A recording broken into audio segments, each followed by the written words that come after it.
Eu sou o Túlio Takemai, especialista em tomada de decisão de alta performance, fundador da Decision Blueprint e apresentador deste podcast. Bem-vindos a mais um programa Sua Melhor Decisão. Tudo sobre a ciência da real tomada de decisão de alta performance em sua vida pessoal, carreira, negócios, finanças, relacionamentos e muito mais.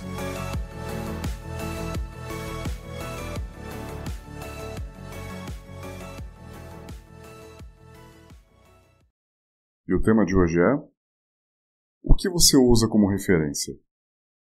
O que te faz se achar mais gordo ou mais magro que a pessoa ao seu lado? O que faz você achar que o preço de um produto é mais caro do que ele deveria em uma loja do que em outra? Ou, muitas vezes, até mais caro do que ele simplesmente deveria ser? Por que você acha que determinada comida é mais gostosa no restaurante do que em outro? Perceba que você está sempre comparando coisas. E a gente sempre ouve aquele: não se compare com outras pessoas, não compare isso com aquilo, seja você mesmo. Mas no final das contas não é uma questão de ser você mesmo. Na verdade, quando você compara, você está sendo você mesmo. Porque o nosso cérebro precisa de referências para fazer sentido das coisas. Como você vai saber, por exemplo, se um risco é maior para um lado do que para o outro? Você precisa de uma referência, você precisa de algo para mensurar. Você precisa de uma régua. E essa régua não nasce com a gente. Ela tem que ser desenvolvida ao longo da vida.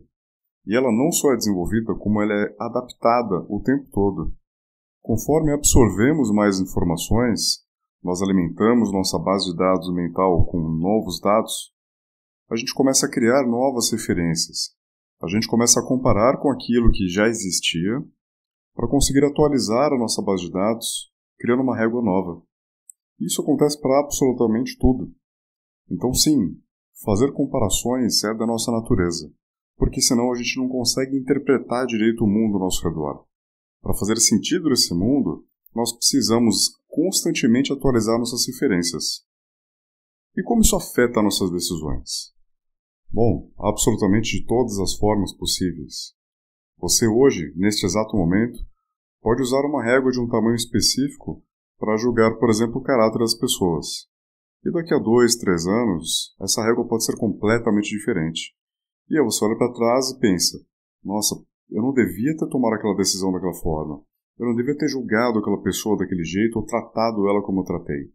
Ou, às vezes, você pensa: eu não devia ter deixado de contratá-la, ou não devia ter deixado de criar um relacionamento mais profundo com ela.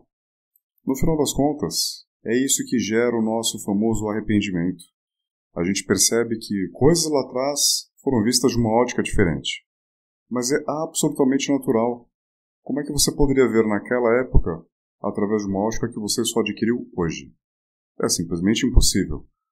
Por isso que o nosso cérebro continua atualizando sempre as referências, para ter as informações mais atualizadas e assertivas possível. O que nem sempre é realidade. Não é porque você está criando uma régua nova ou atualizando uma já existente que aquela informação é mais confiável do que a que já existia. Para você entender o impacto que essa forma de funcionamento do nosso cérebro tem em nossas decisões, existe o chamado efeito isca, que funciona da seguinte forma. Se eu dou para você 2 opções, você vai sofrer muito para tomar a sua decisão com relação a qual dos lados você prefere. Então, se eu te der, por exemplo, um sorvete de baunilha e outro de chocolate, você pode sofrer um pouco para tomar decisão. Mas você vai tomar a decisão. O ponto é que a partir do momento que eu introduzo um terceiro sabor, por exemplo, um de morango, sua decisão muda. Simplesmente para você ter uma nova referência. Porque aí torna-se mais fácil ainda para o seu cérebro descartar 2 opções consideradas por ele óbvias de serem erradas para conseguir selecionar a melhor opção. E em experimentos científicos conduzidos desde 1982, acredite, é comprovado que não significa que você vai escolher o sabor morango, o terceiro sabor adicionado. Normalmente, as pessoas acabam selecionando entre os 2 sabores originais, simplesmente mudando a escolha dentro das opções originais. Para fins de registro, pouco mais de 60% das pessoas que participaram desse tipo de experimento, até então, selecionaram entre as 2 escolhas originais, ao invés de optar pela terceira.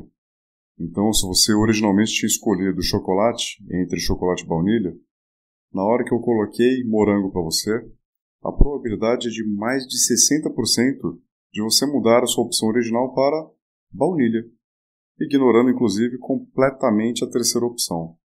Olha que efeito interessante. Então, a forma como o nosso cérebro utiliza referências para fazer sentido sobre o mundo ao nosso redor também pode nos pregar muitas peças. E é extremamente importante entender isso, entender como esse efeito funciona, os impactos que ele pode ter em sua vida. E claro, existem formas de conseguir contornar a situação. Ninguém é exceção à regra. Essa forma de funcionamento do cérebro vai perdurar durante muitas gerações ainda.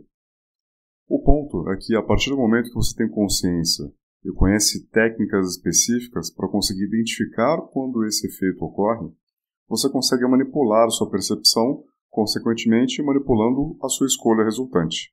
Isso faz toda a diferença no final das contas. Então, se você já se pegou julgando a si mesmo por estar comparando alguma coisa na sua vida, não sinta culpa. Não é algo que você tenha que eliminar, até porque é impossível eliminar, por ser intrínseco à programação de sobrevivência do nosso lado mais primitivo do cérebro, e segundo, porque é necessário. Se não tivéssemos a capacidade de criar sentido do mundo ao nosso redor através de referências, nós teríamos apenas impressões fixas o resto da vida. Nosso banco de dados mental não seria atualizado nunca. Consequentemente, não só nosso aprendizado, mas nossas atitudes e o mundo em que nós conhecemos hoje seriam completamente diferentes. Eles não iam funcionar de forma eficaz como funcionam de fato. É exatamente por isso, inclusive, que o velho ditado é verdade. A grama do vizinho sempre parece mais verde que a sua. É exatamente porque você sempre vai comparar o que você conhece, o que você tem, o que você acredita, com tudo que há de diferente ao redor de você, para que você também consiga capturar novas impressões desse mundo e reconstruir as suas próprias impressões para se tornar algo diferente, para se adaptar à realidade.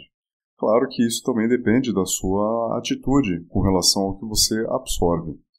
Mas é natural você fazer esses comparativos. Se não houvesse comparativo, não haveria, por exemplo, uma das funções mais básicas, primitivas e funcionais do nosso cérebro, que é a ambição, é o desejo contínuo de querer mais. Exatamente porque o mecanismo de motivação é o que nos mantém vivos. Acredite, se a gente não tivesse motivação alguma, nenhum de nós estaria vivo. Nossa espécie já teria sido extinta. Inclusive, é um dos grandes problemas que pessoas que sofrem de depressão profunda enfrentam. A questão da falta de motivação. E vem a falta de vontade de viver.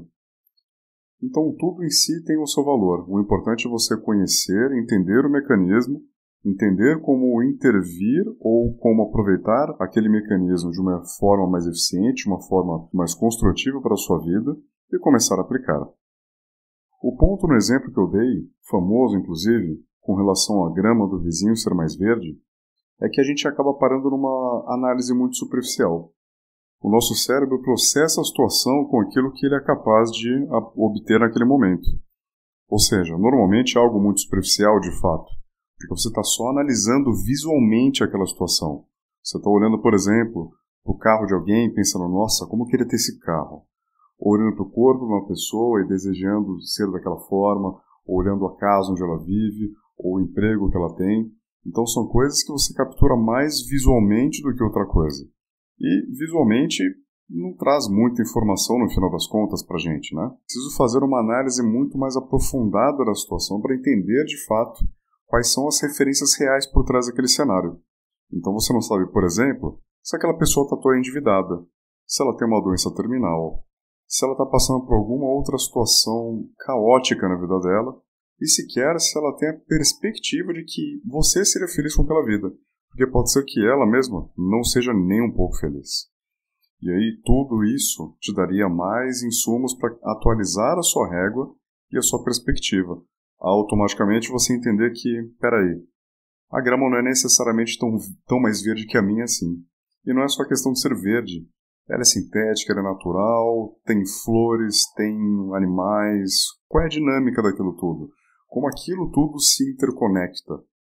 Então, é claro, lembre-se, a gente sempre faz uma análise superficial porque é automático o nosso cérebro processar aquilo que ele está conseguindo alcançar naquele momento e usar como referência. Mas você pode, ativamente, optar por adicionar informações para atualizar suas réguas. Então você mesmo pode, ativamente, buscar novos dados para alimentar suas referências e começar a mudar sua perspectiva. E, ironicamente, a primeira coisa que você precisa fazer para conseguir isso é exatamente mudar a sua perspectiva. O que você pode fazer sem precisar de embasamento algum. Esse é o nosso grande poder, é isso que traz para a gente o que a ciência considera como livre-arbítrio, e parte da ciência acredita que nem existe na verdade, por outros assuntos que a gente vai falar mais para frente. Mas, no final das contas, é isso que a ciência acredita como sendo parte do livre-arbítrio, é essa possibilidade da gente mudar de perspectiva de forma completamente autônoma, sem precisar de um gatilho externo, sem precisar ter um conhecimento prévio. Você pode simplesmente começar a analisar aquela ótica através de um outro ângulo, a qualquer momento da sua vida. Então aproveite e use esse poder a seu favor. E agora fica uma reflexão para você. Como estão suas réguas?